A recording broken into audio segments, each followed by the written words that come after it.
आज की बैठक का कोई खास उद्देश्य या किसी सोच के साथ नहीं। पार्लियामेंट का सत्र चल रहा है, चुनावी वर्ष है, निरंतरता में बैठकों का दौर अब चलेगा ही।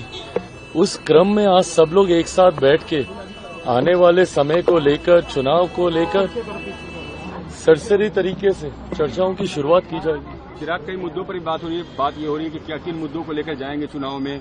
जिस तरीके से विपक्ष और तेजस्वी मुख्यमंत्री को लेकर हमलावर हैं, इस पर भी स्ट्रेटजी बनेगी। बिल्कुल, तमाम रणनीतियां तय की जाएंगी। और जैसे मैंने कहा कि अभी चुनाव आते आते तक बहुत से ऐसे विषय हैं जिस पे बैठ के चर्चाएं होंगी। क्या रणनीति होगी चुनाव में, क्या किस सोच के साथ हम लोग जाएंगे, क्या क्या हमारे पॉइंट्स होंगे, सरकार की उपलब्धियां कैसे जनता के बीच रखी जाएंगी।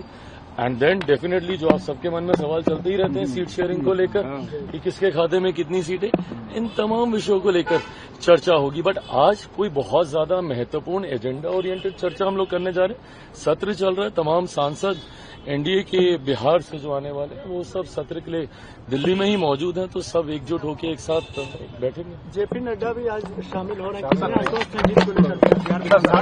बिहार की जीत को अगर आप बोलें तो ये मैं दावे के साथ कह सकता हूं कि इस बार एक ऐतिहासिक जीत। मैंने बार बार इस बात को कहा, एक विनिंग कॉम्बिनेशन है हम लोग का, पांचों दल का जो अलायंस है, और इस अलायंस ने अपने आप को उपचुनाव में प्रूव किया है। 100% स्ट्राइक रेट रहा है हमारे तमाम एनडीए के प्रत्याशियों का।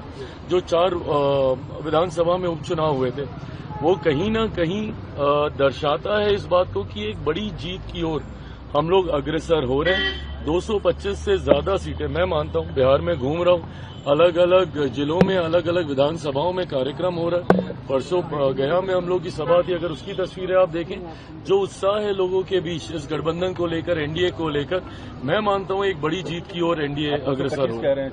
मैं 225 सीटें कह रहा हूं, उससे ज्यादा तो आप सोच लीजिए कि अब विपक्ष के पास कितनी बचेंगी।